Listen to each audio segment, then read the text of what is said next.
So first, man, when you think about sequels that just are better than the first, you have Godfather Part 2, Empire Strikes Back, Lethal Weapon 2, and now this Space Jam, A New Don't Legacy. forget Best Man Holiday. Best Man Holiday, my bad.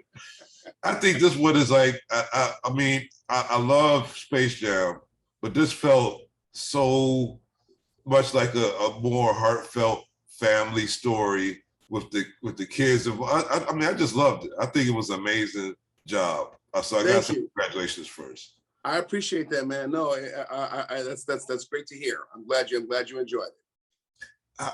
How much did technology have to do with a lot? I mean, because now in Space Jam 1, you know, Jordan is live action the whole time, and this time you have an animated LeBron, an animated and a live action lead.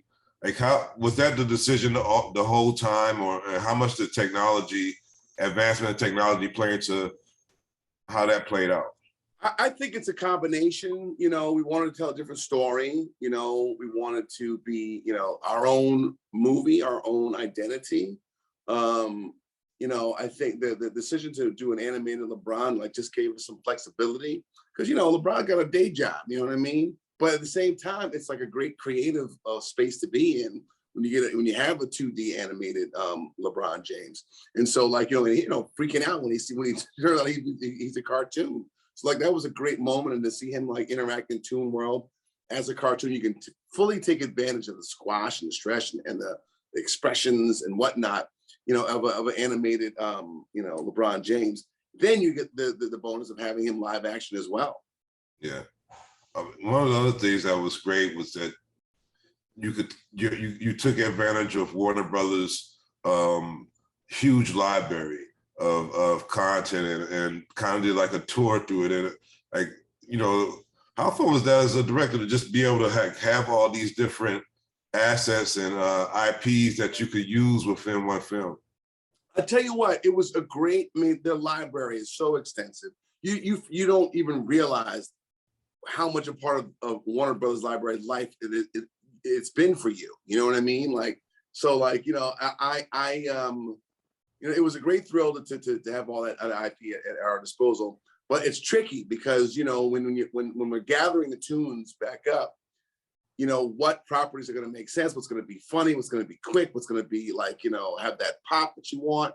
And, you know, it was a tricky sequence to come in. We had a lot of different iterations of it, you know, before it was all said and done. But we landed on something I thought was all great, you know, with the Matrix, Mad Max, you know, DC World, Wonder Woman, Austin Powers, Rick and Morty, you know, just like a really good, you know, smorgasbord of a mix. And it's only just scratching the surface. Plus, we got to see a lot of their characters at the game as well, like Rucker Park. Yeah, yeah. He thinks Algie is his friend. I don't know what else to do. You gotta win this game and get our son back. Okay. It's game time. Tell me where you at. You know we push you back.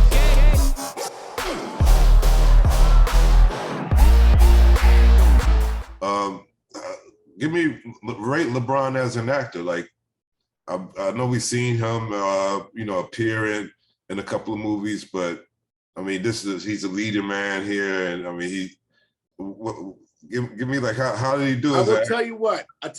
Like as a skill set, you know, like just purely like I say like a 7.5, 8, something like that. Because it's like that's not his day job, right? It's not something he didn't train to be an actor, but he's been so gifted, and that people will want to hear from him for years. He was 18, he's had a camera and a microphone in his face. You know what I mean? So it's just like, you know, he was already had the kind of the training ground, and he's already like an open vessel in terms of a person, you know, and he's a great humanitarian. He loves to have fun. He's funny. He's in touch with his emotions. And so like as a director, that's what you want your actor to be, you know, to be an open vessel and to trust you. That's the main thing. And he has abundance of trust with me. and I trusted him, and he just, you know, he killed the role, I think. A lot of great people were at the premiere last night, some NBA stars, but you had your family, you had your dad there, had other people, and you spoke about how your kids were like a good... My focus group, yeah. Your focus group. How different was that? I mean, have you been able to do that with anything else with that you worked on for? In fact, you know, this was the first premiere that my kids had already been to.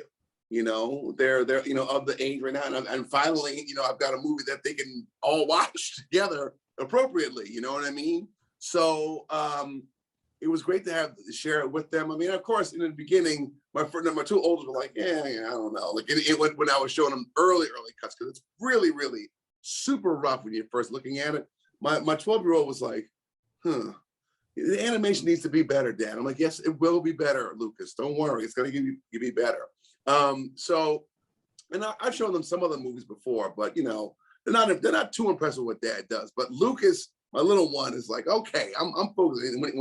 When he saw, especially when his friends saw, they were like, oh my gosh, this is amazing.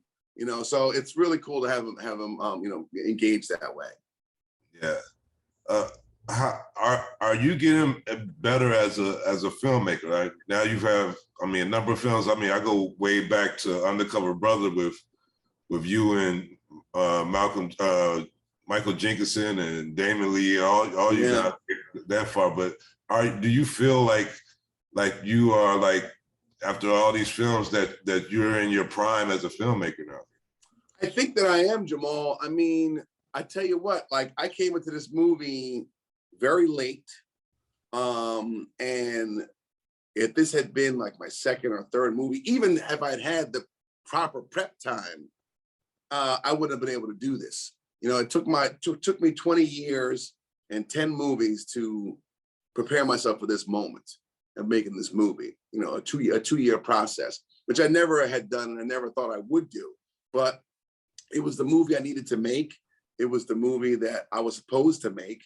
And, you know, yeah, it prepared me for this moment. So yeah, I am getting better, and I'm still striving to get better, because it's like, you know, the amount of stuff that I learned on this is like, whoa, like, I mean, there's stuff that I knew and didn't know 2 years ago. And what I know now, like, it's definitely gonna prepare me better in the future. Animation, I mean, how was that for you? That's a different world than you played with before. Like do you think you might have some more animated movies coming out? I mean, there needs to be a Space Jam 3 now that this one was so good, but oh wow.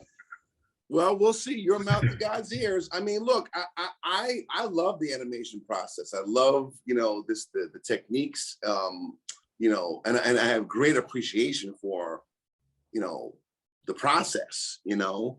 I've been interested in animation, but like not like engaging with it. And then when I was approached to do this, I was like, guys, I've never done anything like this before. I've never done VFX, but they were like, you've got people that are going to help you.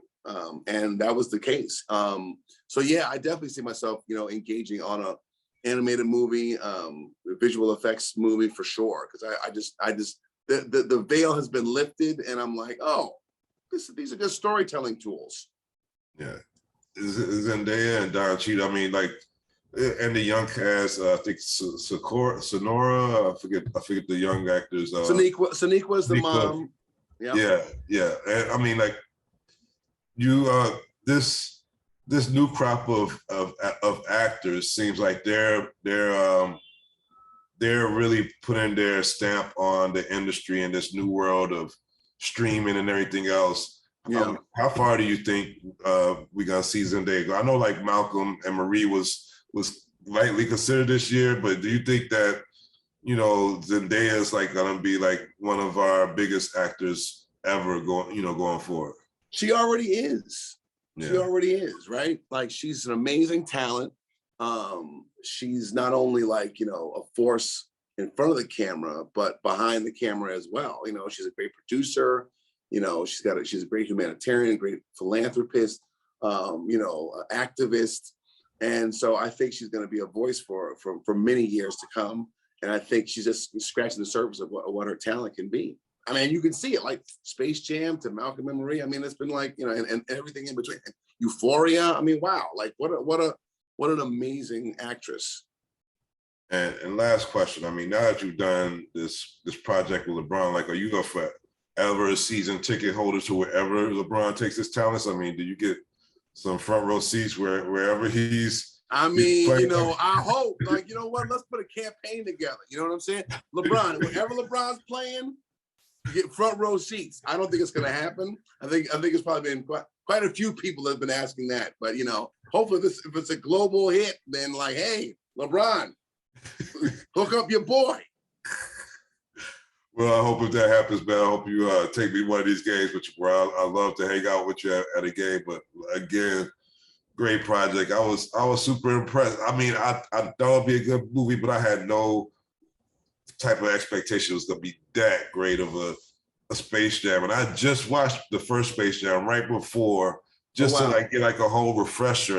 And I was like, oh yeah, I really love that movie. And then when I see this, it just, I mean, the first 20 minutes, I was blown away. Oh man, thank you so much. No, look, we're very proud of the movie, and I'm very happy that it spoke to you like that. Yeah, thank you for your time, Mr. Lee, and we'll talk soon. Can't wait till we see each other again. Yes, sir, Jamal. Good to see you, brother.